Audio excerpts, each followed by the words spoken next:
Hari Om.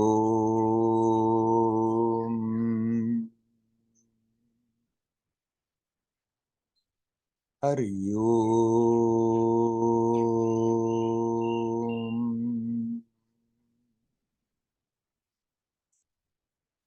Hari Om.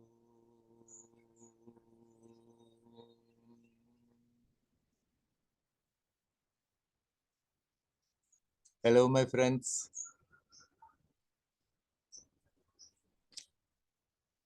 Peace. Everybody wants peace. Why? Because it's natural. Our true nature is peaceful.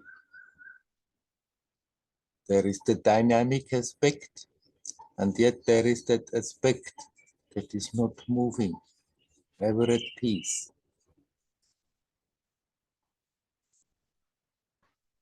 Everybody wants peace.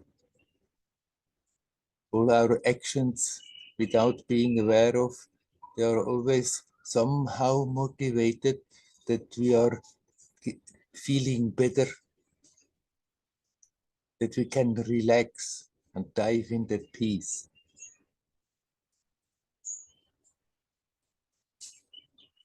This is personal. Everybody wants peace inside, but it's also outside. Nobody wants war, really, except a few people who are totally disconnected from their essence. But basically, everybody wants peace.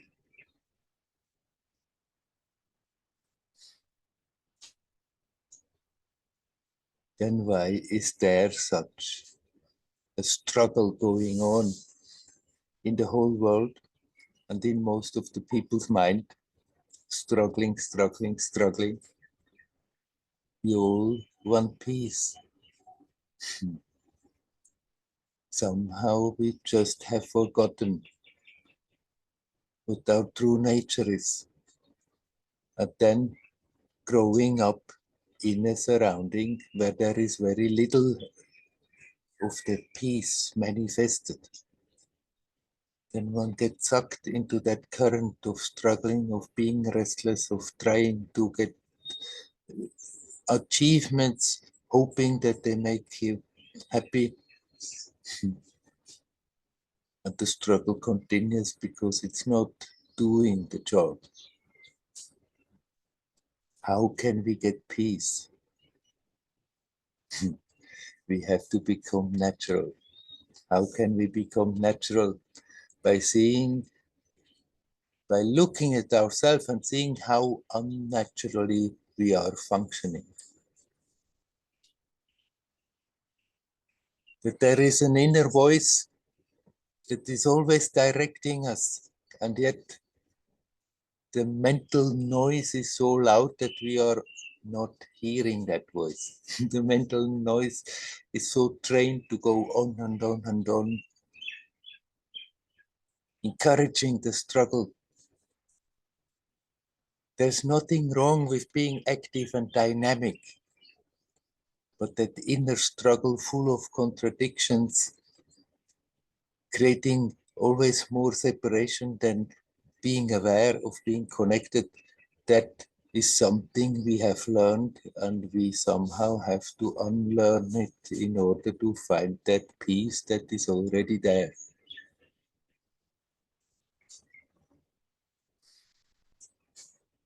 There is a silent aspect, never absent in everyone. And if we let go, the attention simply can sink back into that. There's that silent aspect that is absolutely not affected by all the mental work, nor by the external difficulties, nor by all the struggle that is going on in the world. It remains pristine. We just have to relearn what there should be naturally, that capacity to let go our attachments to all of that, and just let the attention sink back to the source, to that ever peaceful aspect. If we can make that our home, if we get rooted in that, then we can deal with difficult situations, we can deal with the world as it is, full of struggles, and still not lose our peace.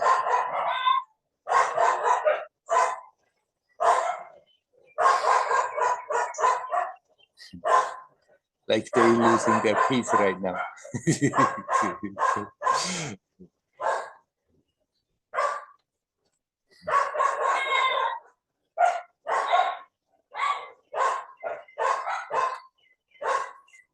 We just have to sincerely go about it in one way or another. It doesn't matter how we are doing it, in one way or another, encouraging us to have a good look at ourselves, see how we are creating tension, see how we are creating agitation, restlessness, on and on and on, and learn to detach from that.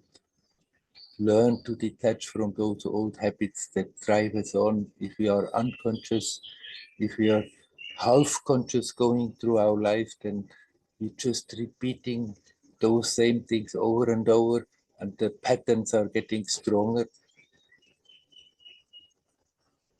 instead of just having a good look at it and see how we are hurting ourselves.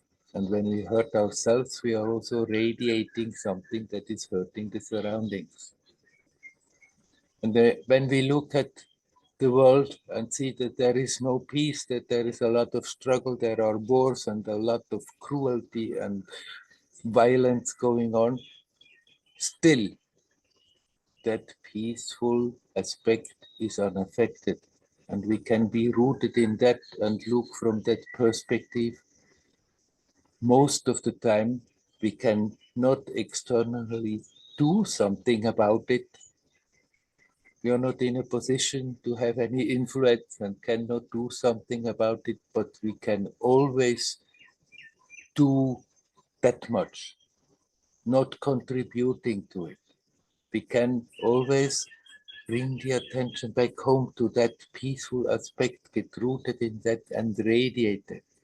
And in that way, actually, we are sending something in the collective consciousness that is helping, that there eventually can be a possibility that these external painful things that are happening can cease and something new and harmonious can grow out of it. Everybody wants that.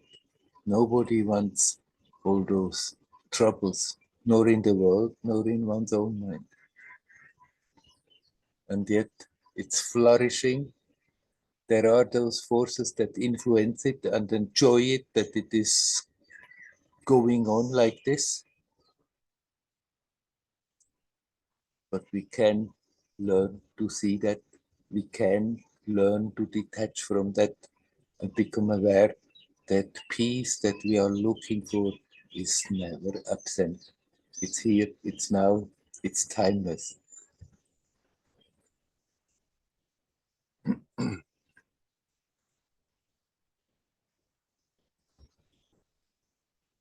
We just have to go about it.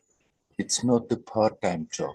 As long as the mind habitually just goes wandering in all directions, then it's good that we learn to remind ourselves whenever we remember. Hey, don't get attached to it. Don't run that in that direction again. It doesn't help. Just bring the attention back. Let the thoughts go.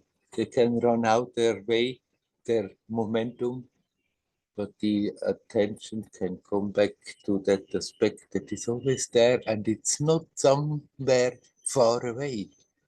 It's the first that we are experiencing. When we wake up, it's there. When that consciousness comes first, there is that peaceful beingness. And then the mind starts and creates all the castles, creates all the stories, creates all the troubles, creates all the anticipations, and we forget about it. But it's never absent, it's still there. And so we can remind ourselves, hey, look in the right direction. Then spend every day some time where we are doing nothing else, no matter how we are doing it, connecting with that, and then remind ourselves throughout the day, hey, just bring the attention back and learn to relax in it.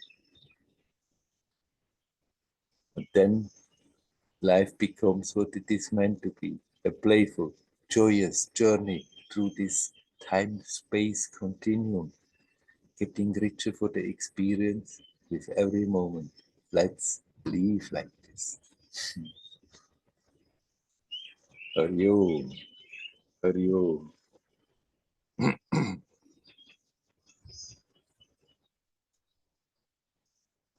All right, I don't have any question that somebody has written. So then I'm asking you, my friends, is there anyone who would like to say something? Hello, Floyd. I see your picture, so I guess you want to say something. Yeah, hi, Werner. How are you? Quite okay. I was hesitating a bit because I thought maybe someone else wants to talk and I talk every time. So, Never mind. You, when you feel like talking, then you come in. so yeah, I think I just wanted to ask about spiritual ego. Uh-huh. Like, nowadays I meet very young people and they say, that, oh, I saw this on YouTube and I saw about this mantra, I saw about this meditation and all of that. And then I don't know, for me, there is some kind of spirit. I don't know if it's spiritual ego, but maybe you can tell better. Then I say, oh no, like, I walked this journey for 15 years, 20 years. So I know what it is. You're just saying something which is very shallow. Mm. So, there is this argumentative tendency where you tend to sort of say that, like, let's say I have not achieved maybe a lot of millions of dollars material world. So is it like we are trying to compensate for that in the spiritual world by saying, no, but I have this spiritual knowledge. I went to this place, I went to that place. So I sometimes get that sense whether this is how to prevent this or how to, what I realize is like it's better to let people express themselves rather than put them down. But also then there is this instinct, which sort of says that, oh, I should correct this. This is not the right thing. So, what would you say about that? Mm. Just about the very last thing that you said, sometimes it may be justified that you correct Mm, people in such a situation. But if you honestly look at the situation, most of the time you may see it's useless. It just gives an argument. When the person is not ready to hear what you feel like saying, then most mm, of the time it's better not to say anything. Think, oh, mm, yeah. and, and let it go. Yes, of course. When if one functions from that level, from the me personality, and then turns spiritual, gets spiritually interested, it's bound that everything is tainted by that. Now then it depends the sincerity of that sadhak, whether they make spirituality just as another pastime, something, another mm, way of filling the void by being spiritual, but not using those spiritual teachings that they have learned to really look at themselves, question what's going on, and sincerely removing whatever stands in the way. And then it can very well happen that one becomes quite proud of spiritual studies one has made, spiritual achievements, maybe an experience here or there, and then people talk about it and try to convince each other who knows better. Yeah.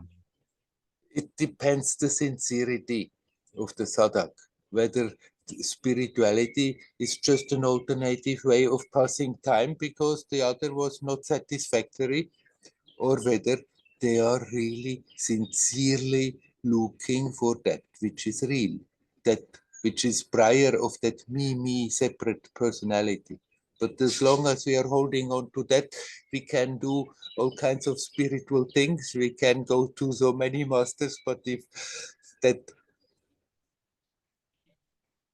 attachment to that me, I'm something special, I'm separate, not drops away, then one is carrying that in no matter what we are doing. And one can become very proud about being spiritual and having done this and having studied that and having had an experience here or there. We just have to basically let go of that attachment to be a separate personality. And if that attachment is not weakening, then all the so-called spiritual knowledge is not bringing very much. And many people are like this, but then you can be patient with them. If you feel like really in a certain situation, there is a point to say something about it, then do so. But otherwise, if you feel they are so totally in their story, anyhow, they are not ready to listen, then you maybe better keep quiet and let it just pass by. Yeah.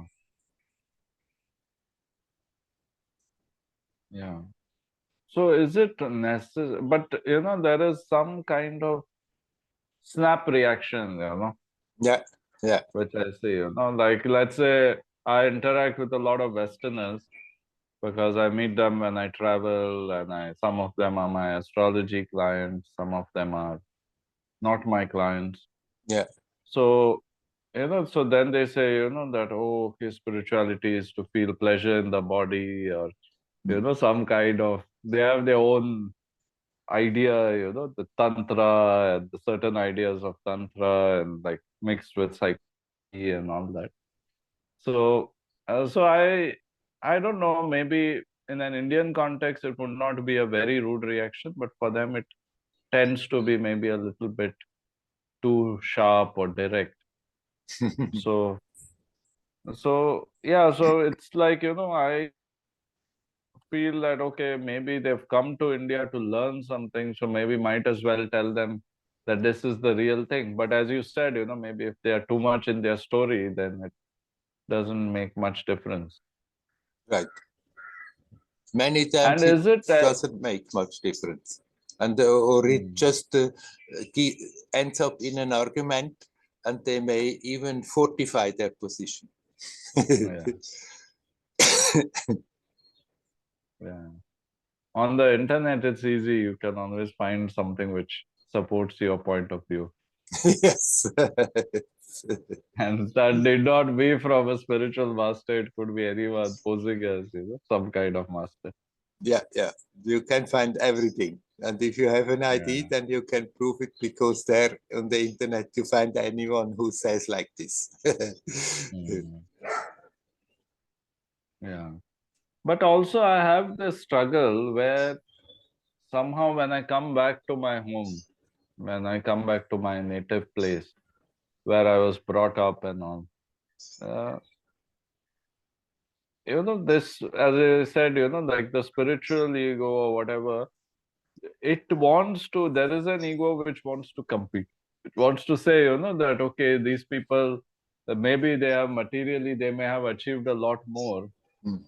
but really they are not that intelligent, they are not that free. So there is somewhere, a feeling that something is missing.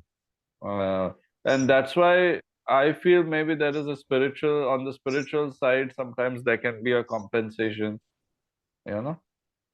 So is there a need for something like a guru or someone who they say, a guru keeps you on track and he makes sure that you don't go beyond your uh, what do you say?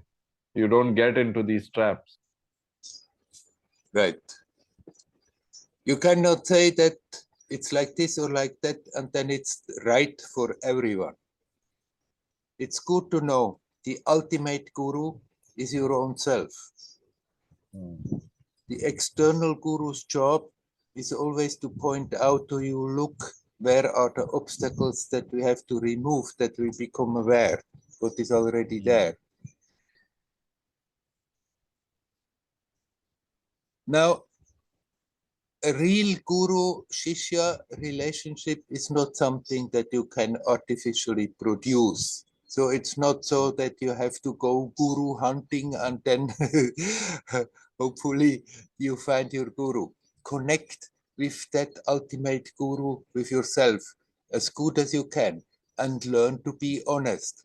And then the more you are honest, everything becomes your guru. Everything points to you, to so many things where we can learn, where we can see how we are functioning, how we are creating obstacles, and we can let that go.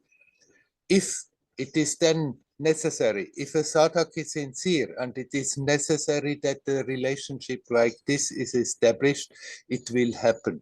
It will happen by itself, whether you like it or not. Then Yeah. the guru comes and picks you up, and then there, if there is such a relationship, that helps a lot, but you cannot artificially produce it. So the best way is to connect with that ultimate guru and then let the external story take care of itself. Hmm. And like what you said, then you come back and then you look at the people, how they are spending their life, and they may be proud about their achievements, and you think, what's the big deal about it?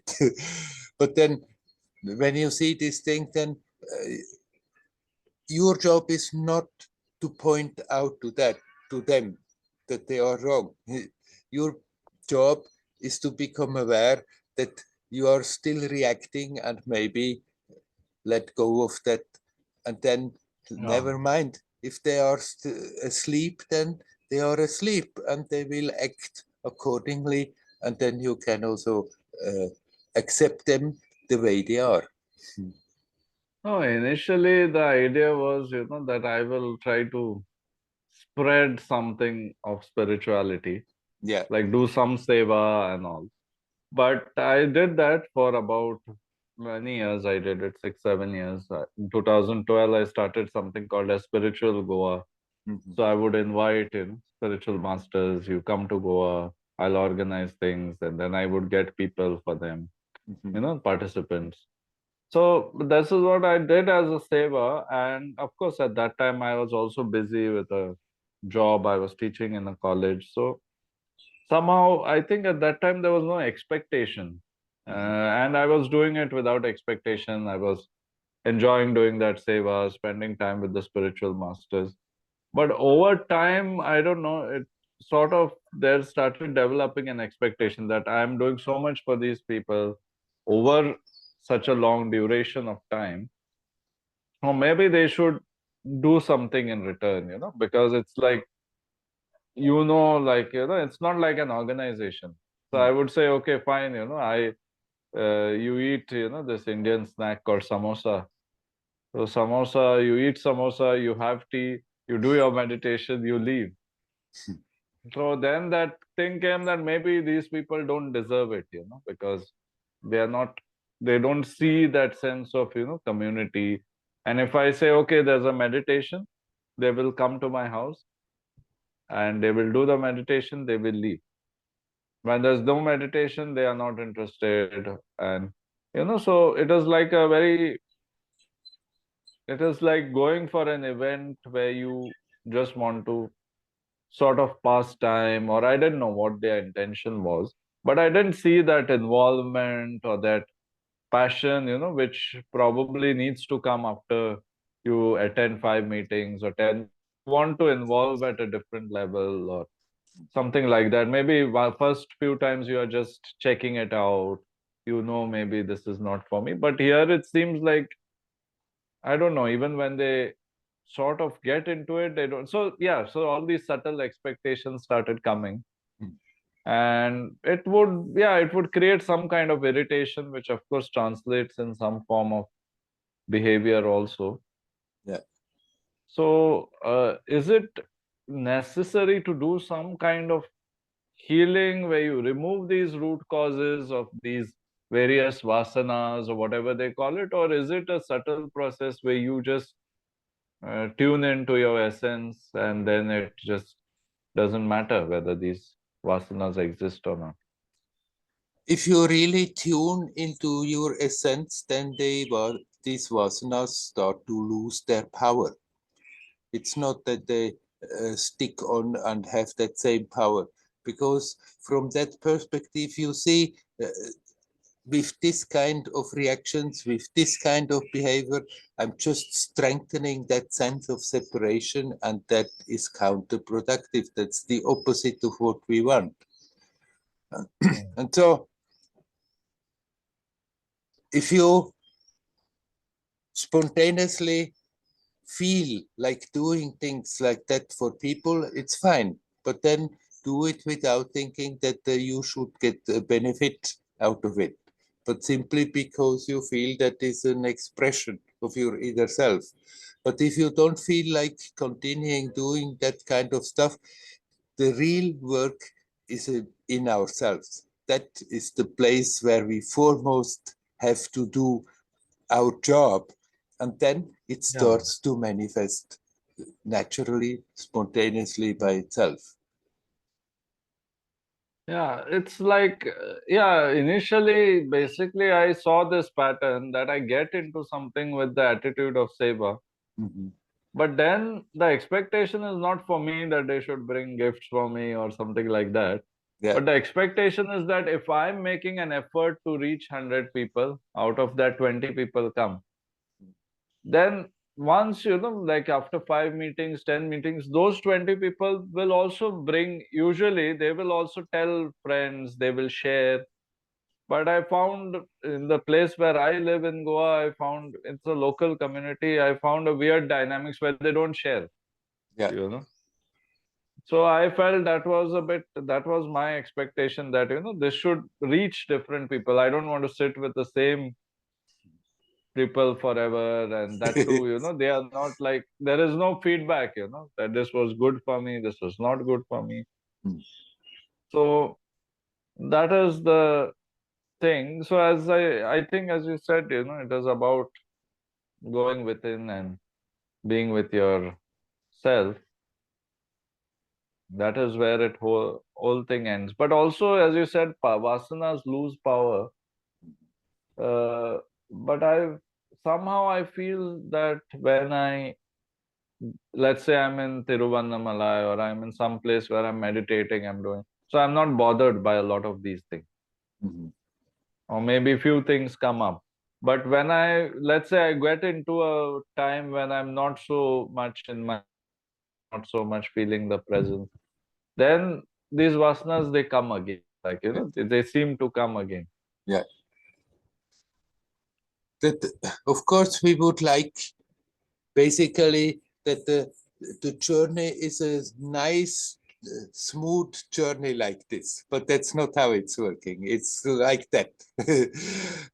Mm. Sometimes you are in circumstances and maybe cosmic influences, and it goes easier.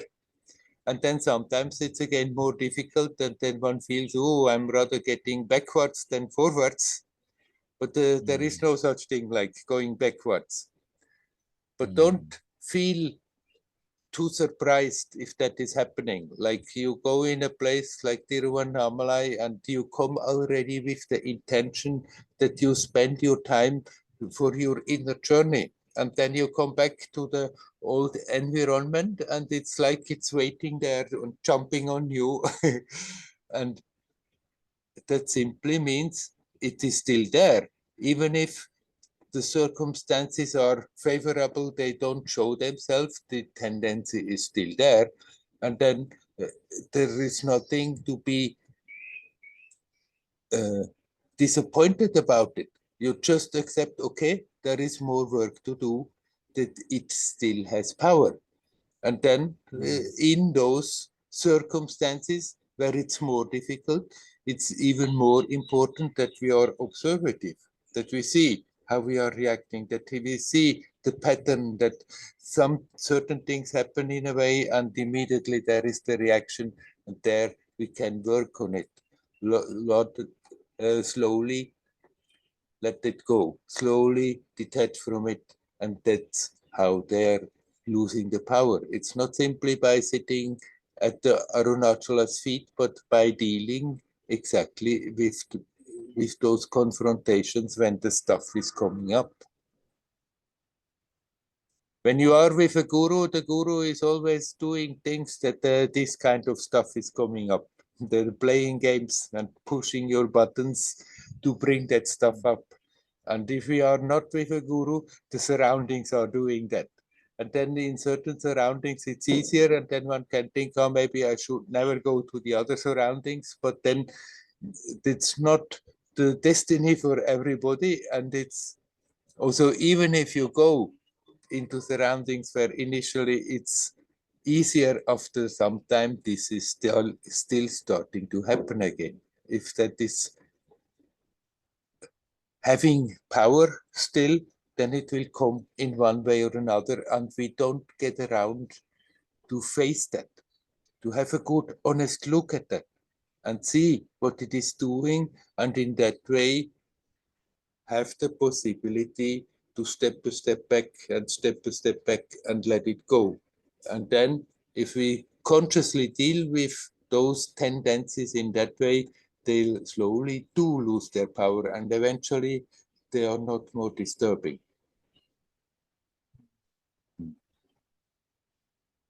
So is there kind of release that has to be done? Because when I was at Osho, they would say, you have to release it. Like anger, you shout, or something, you scream, you do a catharsis, they would say. Yes, Tears. the catharsis. Usually it is momentarily gives relief, but it doesn't go so very deep. It goes deeper if you silently are aware of the mechanism and see what it is doing in your body, see what it is doing to you energetically, and learn to relax. Sometimes it may be justified that one is shouting it out, that one is somehow expressing it in such a way that for the moment it gives a bit breathing space. But that silent inner introspection is going way deeper than these external noisy expressions of it. Because a lot of my friends who are with me, so they say, it's lifelong of catharsis, you have to do dynamic meditation, release it. But somehow I felt doing dynamic meditation where you jump, you scream, I felt it is not, I wouldn't like to sort of start, maybe it's just my nature. I wouldn't like to start my day, jumping, screaming, Yes. tempo. I I would can like it to be understand. more slow. I can understand, and I think you are well advised to rather do the silent meditation, and if necessary, Yeah. in between, you still can do the other. If you feel really it helps you, but that silent inner part is going deeper is the more important part. Yeah. Yeah. Yeah. Yeah. Shall we leave it Okay, at that? thank you. You are Thank welcome. you. Thank you. Hari Om. Hari Om.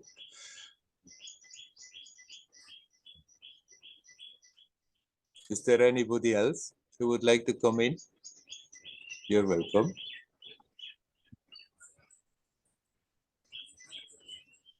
Hi, Werner. Hello, Nava. I am going through such a difficult time, both in my personal life and in the country and in the world. It all just seems so overwhelming. I cannot seem to quiet down. Yeah. Not when I'm meditating, when I'm not, doesn't matter. I cannot. when I sit and meditate, the thoughts almost don't stop. My body, going to my body doesn't really help. I can feel it, but I certainly don't even know how to relax around it. I have no idea what to do. Yeah, yeah. This is something that just now has become stronger, that the disturbance, than it has been for a while. It's gotten much worse because it seems like more things happen and more things happen, and I feel like I just don't get a break. Yes. And so I feel overwhelmed. Yeah, right.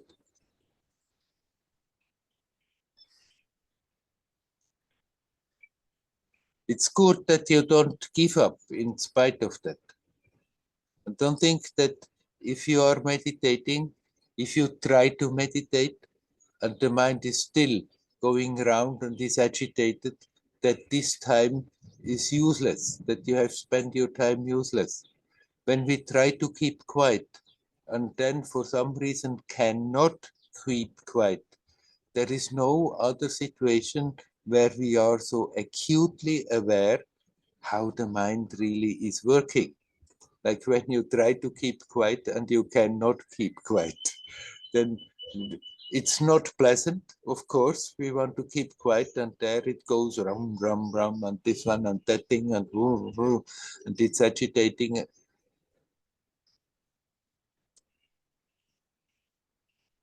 Try to redirect the attention from thinking and fighting with the thoughts and still thinking and then going into stories. They are right, I'm right. All the stuff that comes when you become aware, it just goes on and on and on. Don't try to control it. Okay, that is happening on a certain level. Just try to redirect the attention. Bring it back home to yourself. Just bring it back to a simple thing like breathing. Just redirect the attention to breathe consciously and relax as good as you can. You said you cannot even relax. And this is often so when there is a lot of tension, we may give the impulse relax, and it's not relaxing.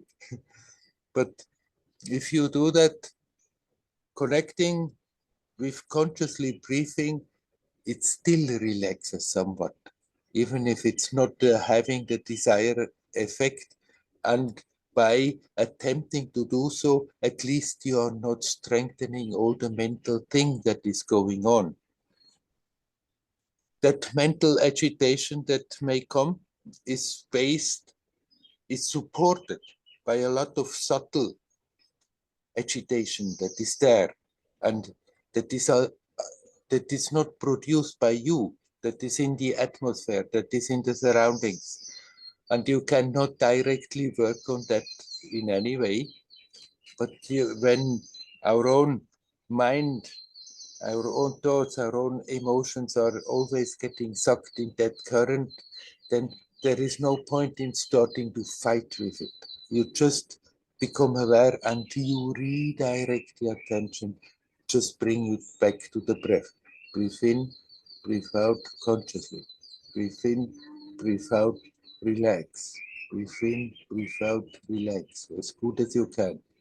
And and do that over and over again.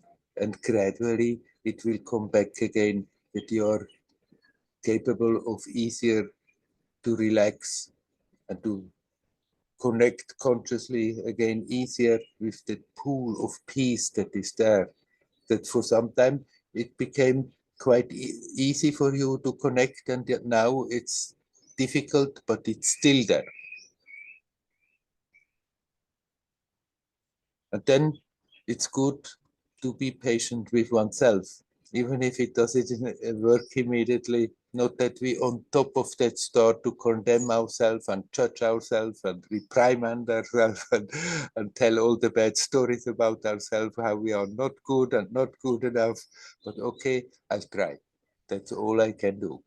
How much we are successful in our attempts doesn't really lay in our hands. And sometimes it's easier and we can accept it as grace. Thank you very much. And sometimes it's not so easy. And in a way, it's also grace that is there, that you still have that alertness, that you are aware of it, that you're not blindly just being sucked into it. It's not a pleasant experience to be aware of that restlessness and not being able to really detach from it. But while being aware, then it's not for nothing. It's not that you're going for that and wasting your time or strengthening again the opposite. But by being aware, still there is that sentiment that, oh, I don't want to have to do with this. I don't want to be sucked in this. And gradually it will start to manifest again. And then again and again, just do that. Try that. Redirect the attention. Breathe. Breathe consciously and relax as good as you can.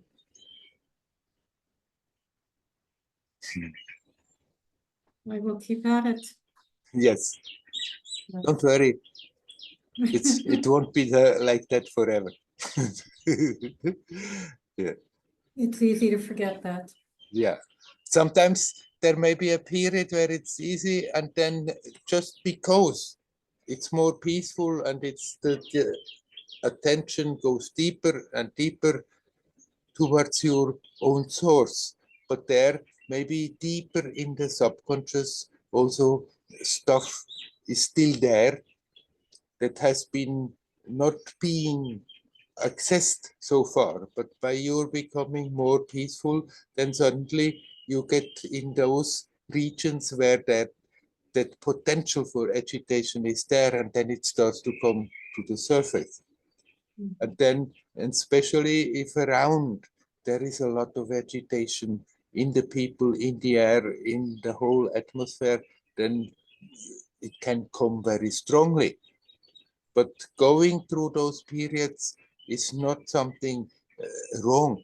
It's just not so appealing, but going through it and coming out of it makes you that much the stronger.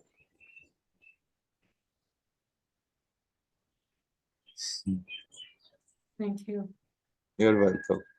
Hari Om. Hari Om. Hari Om. Is there anybody else who would like to say something? Hi. Hello, Hello. Andre. Okay, let's go with Andreas and then with Lila. Yeah. Okay. Thank you, Lila. What's the right balance between trying to be calm and peaceful and accepting what is? Just like you're just accepting the state how it is. What's the right balance in between these two things? To be calm and peaceful, that doesn't mean that we have to start to suppress things. If we suppress things, then they are just being stored in the subconscious and nag from there, and sooner or later they have to come up.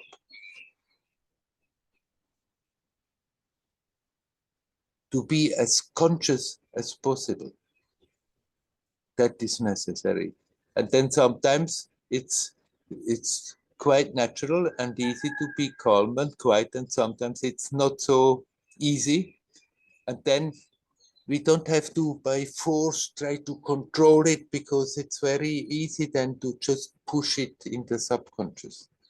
Then rather try to remember, try to remind yourself to be observing, to see all that is going on, but at the same time observe, and the very fact that you are aware that something is observing, you become aware there is another aspect that is not agitated, that is not restless, that is not angry, that is not reacting to the situation. And then connecting as good as we can with that. So it's not so much and how much force should I use or not use. It's more that your strength, instead of so much controlling, use your strength to remind yourself to be alert. Sometimes in a certain moment, of course, it's perfectly valid that for a moment we put the brakes, and instead of just blurting out a reaction that we know that is creating more trouble. Sometimes when a inner reaction comes, a violent reaction, then it's for a moment it's perfectly valid that we put the brakes there, that we don't express it and hurt the surroundings, but then not stay in that state of fighting and controlling desperately, but more observing what's going on. And through the observation, you become more aware there is that aspect that is not involved at all. Another teacher that I like very much, Adyashanti, always stresses that like meditation is letting everything be the way it is. So yeah, this is, and sometimes I find myself that I'm trying maybe too hard to calm myself, or that I have like the goal is peace, and yeah, and I'm not so much in the process of just letting everything be the way it is and just observe it, because I'm always have this tendency to try to make myself calm. Right. If you really sincerely let the things the way they are and observe, they're calming down all by themselves, because then you are not feeding it. When we are getting interested, when we get overwhelmed, but also when we are fighting it, we are pouring vital energy in that thing, in that situation, in that trait, in whatever is going on. But if you step a step back and observe, then you are not feeding that thing. And if you stop feeding it, then it's calming down all by itself. But what on these days like Nava described, when you just have the feeling you don't really get down. I mean, you don't really relax. It's always going on in the mind. It can happen sometimes, and then you go patiently about it as good as you can. You still can do your meditation as good as you can.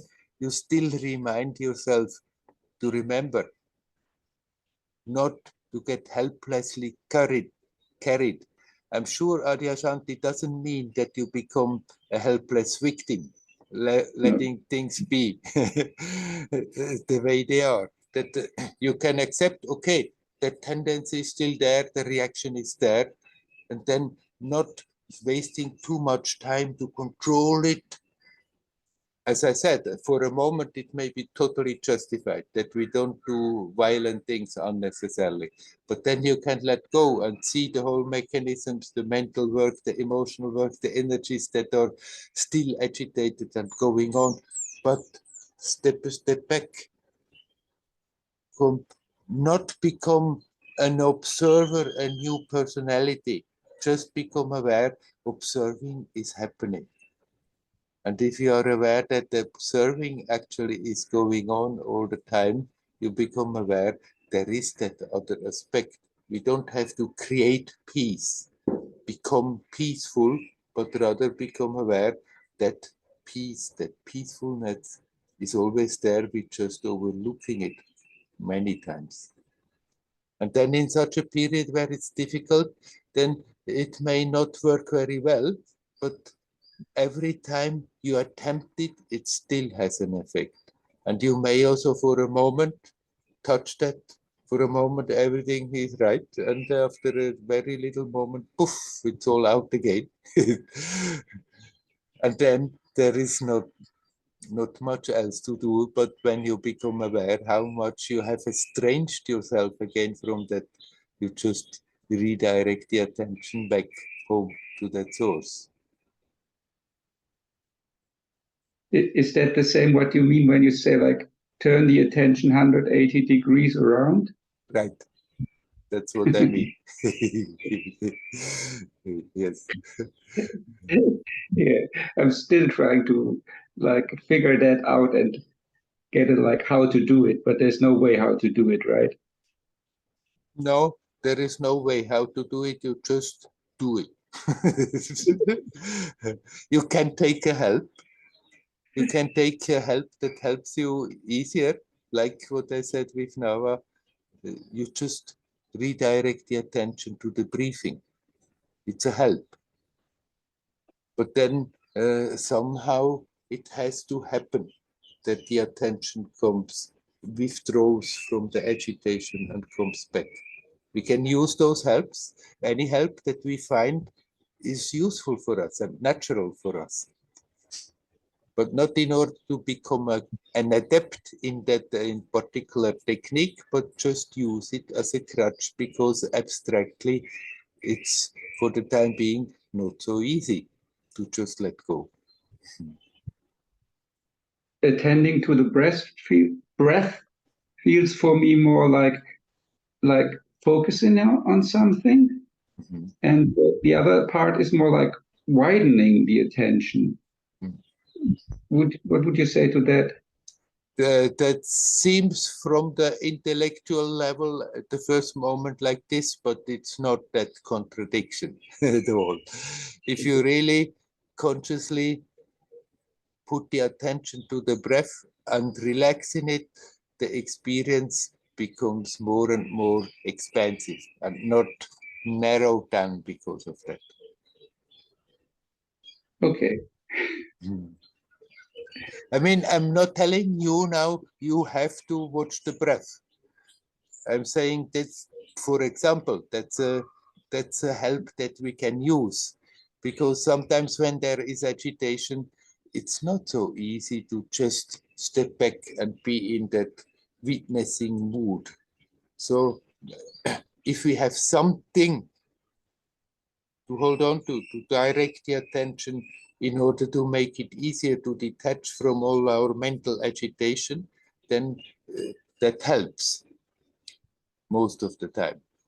And then if we are not getting stuck with the technicality of it, but just use it to bring the attention to the present and learn then to relax in it, then it's not in any way limiting or narrowing down the experience. Okay. Okay. Hario. Hario. Okay, Leela, you wanted to come in, you're welcome to do so. Hi. Hello, Leela. So, in continuation to Nava and to Andreas, yesterday I was extremely sad and not all day.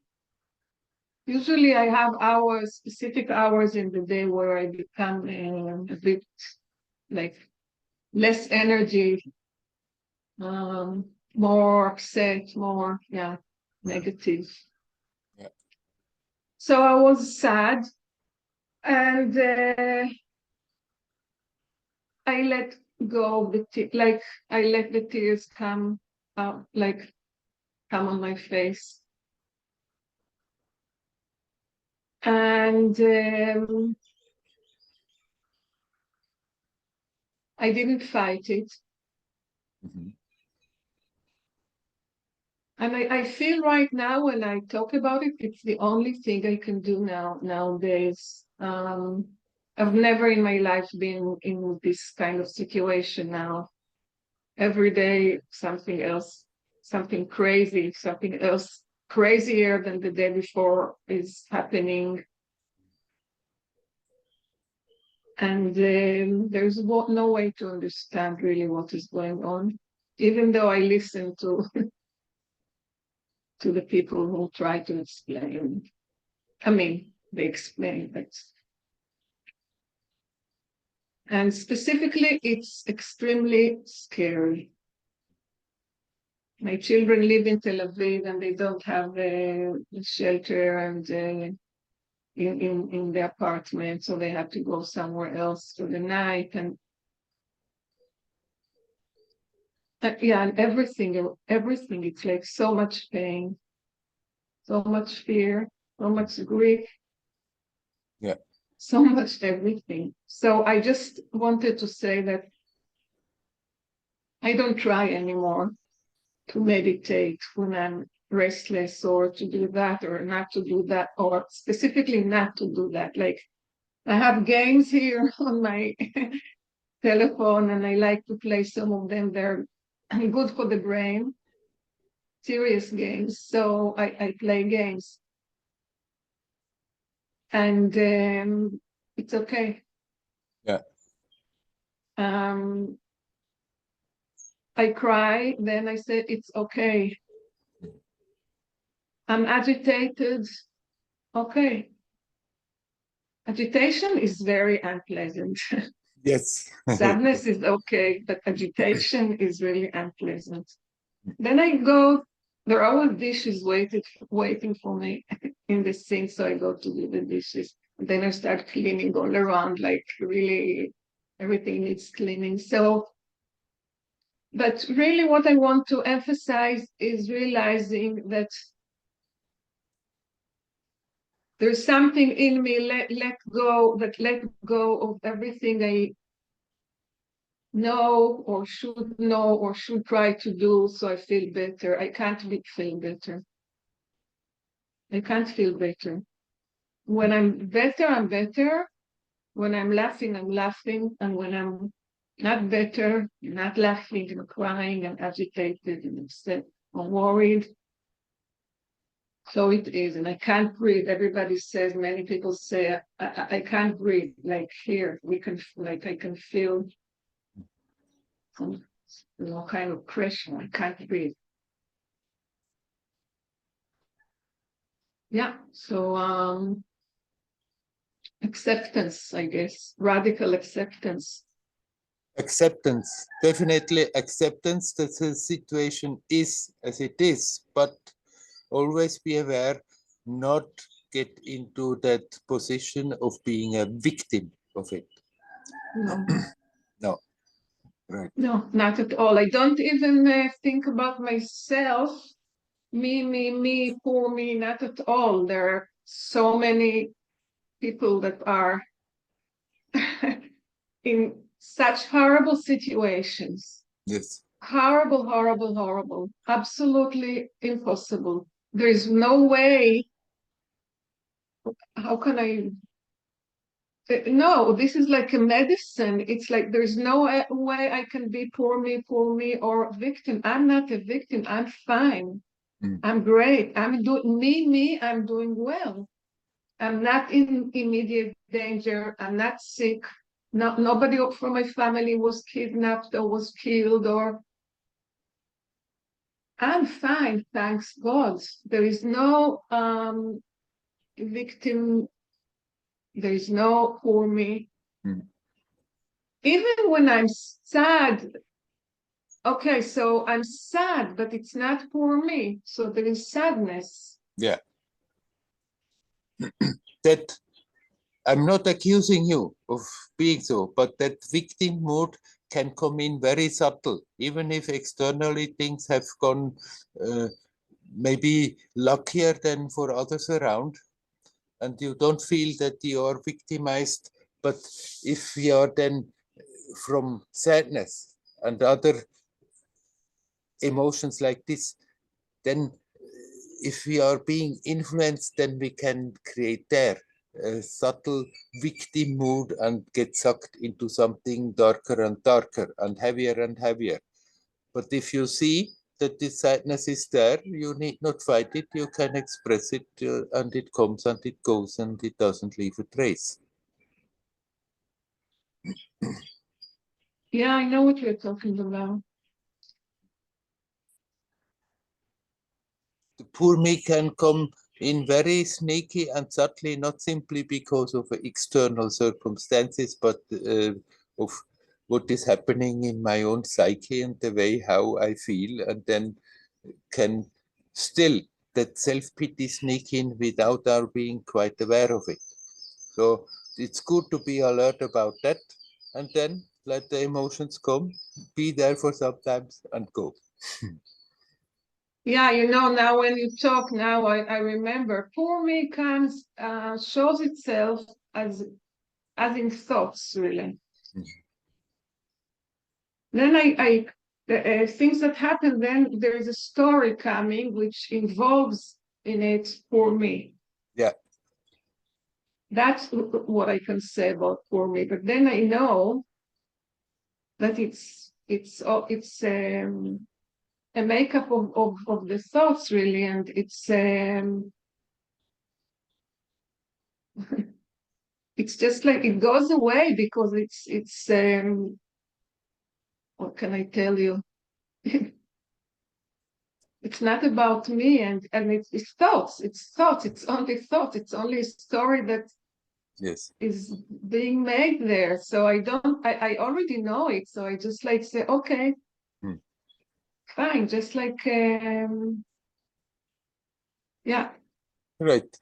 Just that's the job, to keep that clarity and look from that perspective, and then you basically let the things take their course the way they are taking their course.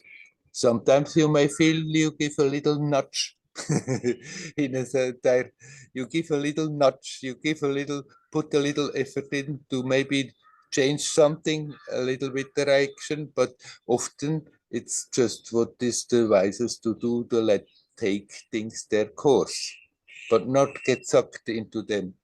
See that it is happening and be aware there is that other aspect that is not affected by it.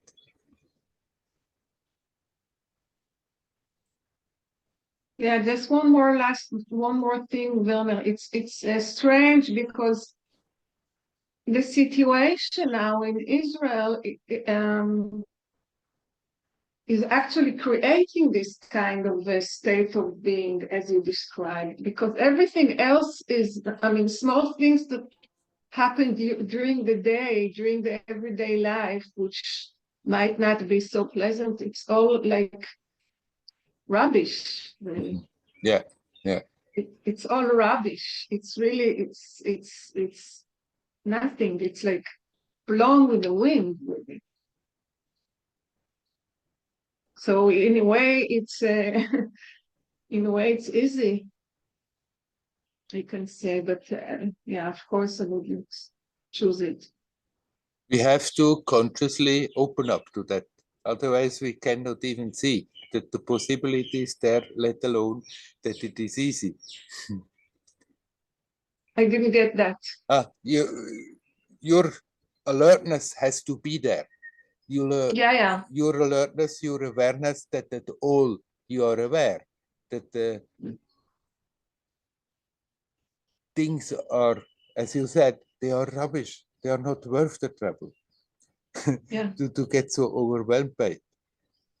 If that alertness is there, then things can come and go, and sometimes emotions come and are there for sometimes. Sometimes they express themselves. You spend sometimes crying, but if the awareness is there, then you're aware that this is just momentary appearance. It's not so important, and that is that aspect that is not affected by it. So the unpleasantness of the situation, if the alertness is there, can, as you said, can help you to become more self-aware. But we have to still be careful that we keep that alertness. Otherwise, it goes so quick and so subtle that we switch on the other side and become a victim. Yeah. I understand. I understand perfectly what you said. Yeah. I know what you, yeah, definitely. Thank you, Werner. Anyhow, you continue with that alertness and all is well. Yeah. Thank you. Hari Om. Om. Hari Om.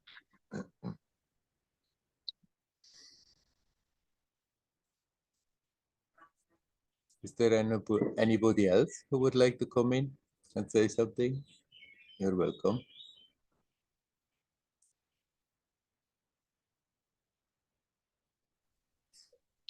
Hello, Werner. Hello, Dial. I want to ask you about right correct balance between effort and letting go in meditation. Yes. Last time I tried to put a small goal. For example, I want to be focused for 5 minutes only on respiration, and or something else. I want to really feel this spot of my body, really be focused. So, how do you think? Is it correct way to meditate? Just put small goals, not enlightenment, but little things to achieve. Yes, you can. You don't have to become then all tense about it, but if you can sort of do that in a relaxed spirit, then have the idea now for some time, I'm just concentrating, focusing on something, but then in the process, learn that even in the concentration, we can learn to relax, that it is simultaneously possible, that we are not getting more and more grinding our teeth while focusing and concentrating. So you can play a bit with that as you have described. That is fine. Just don't increase it and then increase it, and at the end of it you are then all worked up and become bitter in your meditation. You can keep a playful mood with it. Yes, thank you, thank you. And also today with Nelly we was discussing about different type of people. Some people very disciplined, very serious about practicing, and they continue working on, but there's tension. And some people a little bit relaxed, not so serious, and missing meditations, but more relaxed. So maybe I don't know, maybe be serious, very, very helpful, helpful, but a little bit relaxation, not to be fanatic, also helpful sometimes. Right. Some amount of self-discipline is certainly helpful. And everybody has to figure out for themselves how much is healthy, and that can also change, that for a certain period that I'm clear now, I'm going fully in a disciplined period and everything is rather controlled, and then there can come a period where it's not so much on the program to do that like that. So it changes from people to people, but it changes also with the time.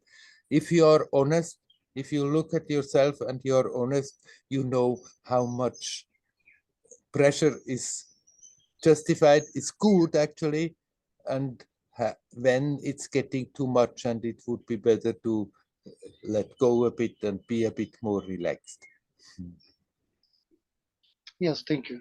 Now I feel some efforts very helpful to me. Right. Try and we can learn, focused. Concentrate, and then consciously in concentration, relax. Instead of concentrate and being full of tension, learn to concentrate, and in the concentration, you give the impulse relax, but you keep the concentration. And yes, then and especially. And then it becomes easier to do so. Then it doesn't become so a heavy thing to do. Yes, sometimes it's you do effort and nothing happened and you get tension. But sometimes it works. For example, I put my attention on respiration and less thoughts, my mind relax. I'm just with breathing. It's effort become relaxing after some time. Right. Very good. Okay. Hari Om, Hari Om. Hari Om, Hari Om. I wish you well.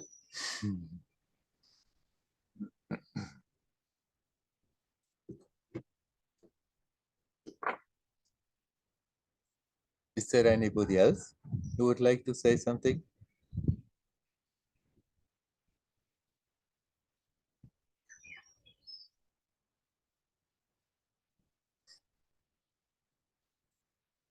Just what we now discussed with Dial, and it has to do with what we previously discussed today. Where is the balance? Where is the right equilibrium to relax, to make an effort? Nobody can tell us really for us. You can listen to one teacher who says that you have to be extremely disciplined. You can listen to another teacher who says, forget about discipline, it doesn't matter. One has to find out for oneself.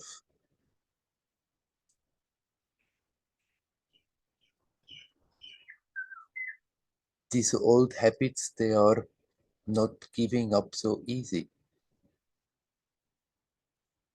And so sometimes it needs an act of will, that we see something is happening in a certain way, that we also put the will of it, really sincerely want that this is changing. But then we have to relax. If we just try to work with willpower, without relaxing, then there builds up a tension and builds up a tension, and eventually one is ready to break down the walls from the place where one is. The will comes in more by reminding ourselves, by keeping on with it, by not giving up, trying for some time and then feeling I'm not getting anywhere and then let it go. Okay, there the will comes in. But otherwise,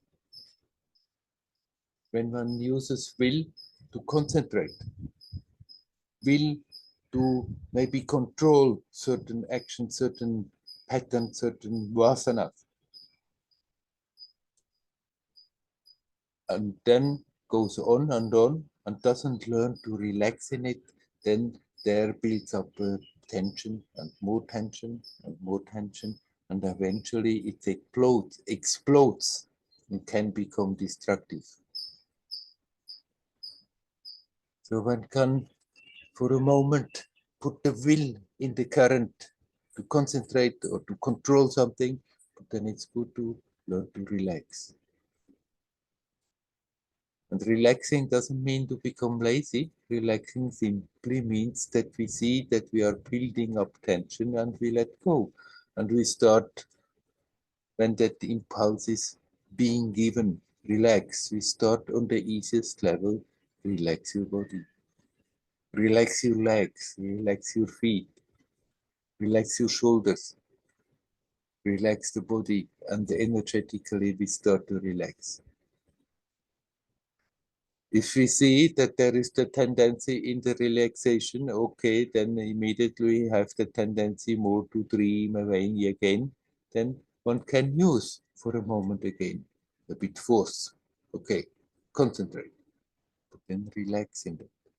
And if we do that playfully, then gradually that capacity is increasing, that we can focus very clearly, strongly, that we can concentrate and be relaxed in it, not be tense in it.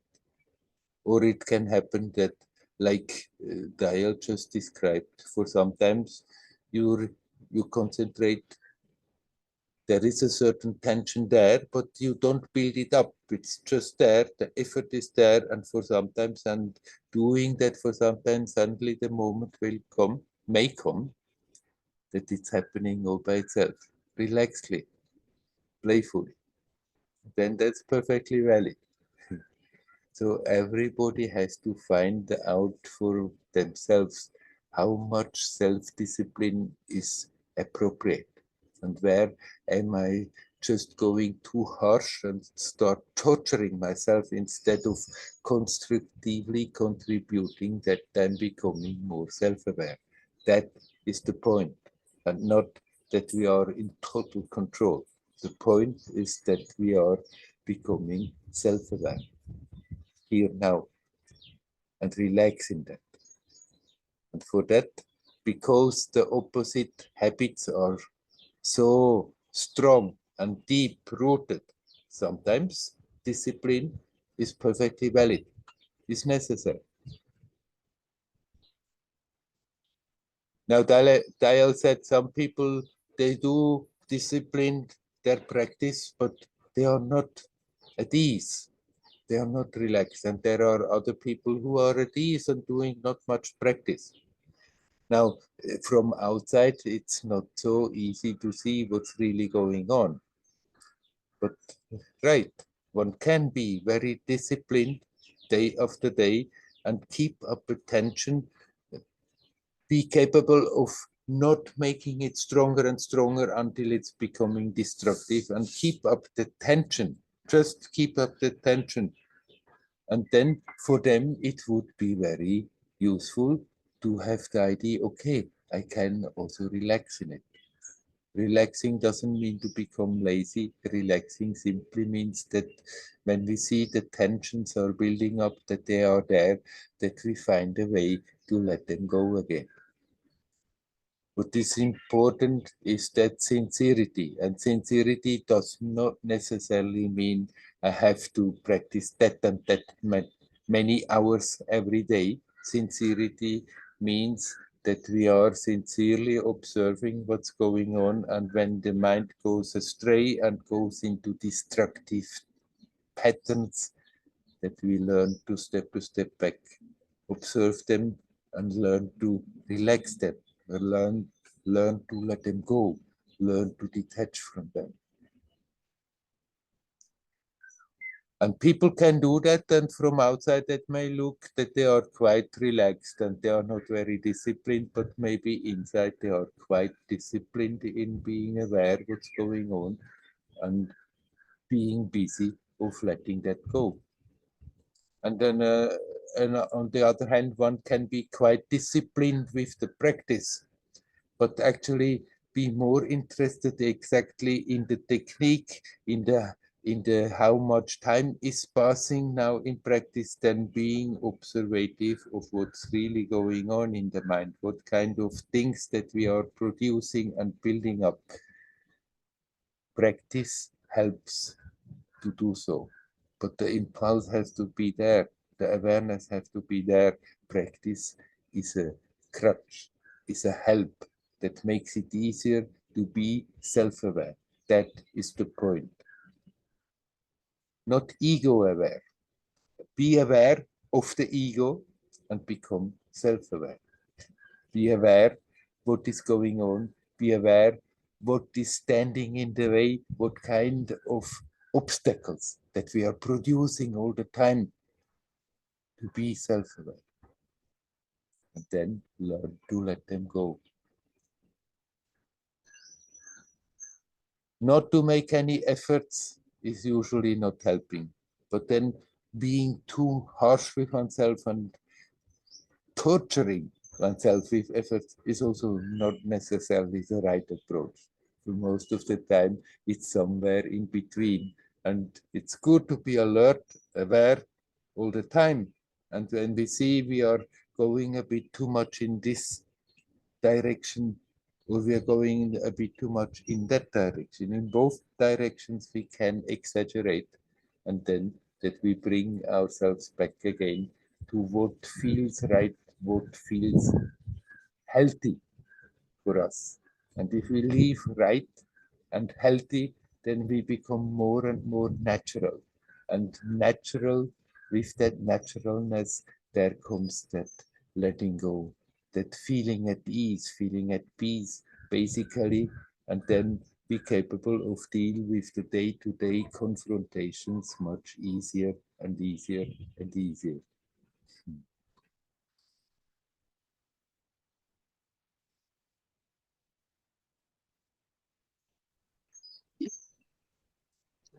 Lila, you would like to say something? Yeah, it's say or ask in relation to, again, continuation. I feel very strongly that something about extreme life, extreme life situations. And I feel very strongly that for me at least, but for, I guess it's for other people too, but I don't know about other people, dealing with I mean, confronting, I would say, not confronting, realizing or being familiar, yeah, being familiar with death. It's here. And it's not only that, it's not that I'm going to die, or maybe yes, but it's also my whole life story. I mean, our life story, I mean, people, my friends and people in Israel, and Israel also, I mean, as a country, as our homeland, there's death over it. I'm sorry for being dramatic. I apologize. But really, I'm serious. I apologize.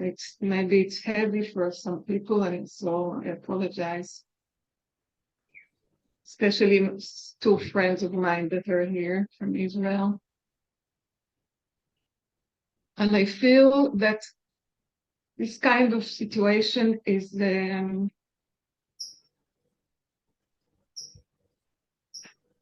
another page. Another page. And at the same time, I want to say that if I haven't been practicing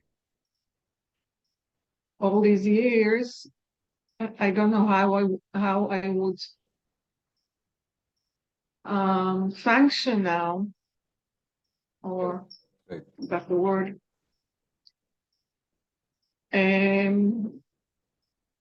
But I feel very strongly that really, really what helps me now is this realization. It's something that really changes the whole way of looking. Yes, definitely. And yeah, you could say awareness is the best present I could get from all the practice. It's not how I meditate and how I breathe. It's fine. I hardly breathe, but yeah. So I meditate. I sit and meditate. Whatever happens, happens. But really, awareness, and you said something also about honesty. Yes. To be brave enough to be so honest with myself, so honest to realize what is going on in your mind now. Are you being stingy? Are you being critical? Are you being nice? Are you being kind? This thought that just went through your mind, was it nasty? Oh yeah, it was a bit nasty, or it was a bit critical. I'm sorry. Honesty and awareness, really, courage to really, really, really look what is happening. Right. And with death over it, I mean, it's quite, with what I said about death before, it's quite a challenge. I must say it's, you can hear that I'm a bit shaky now. Yes.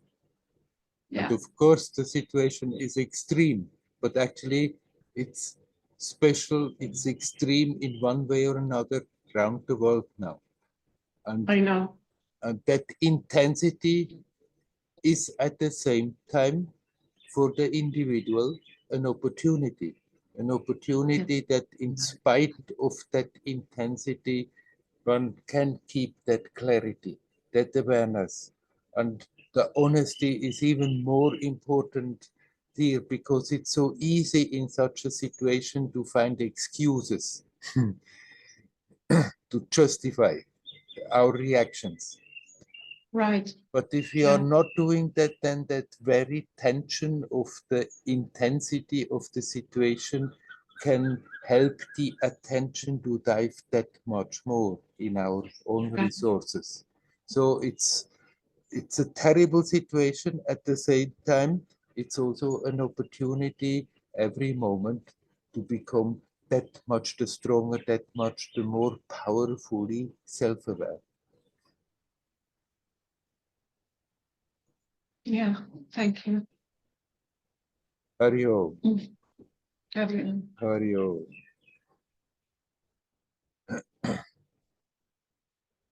I started the satsang telling everybody wants peace.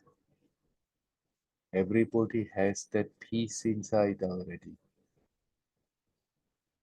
And especially in this particular situation as the world is, that tension, that struggle, that energy struggle that is going on.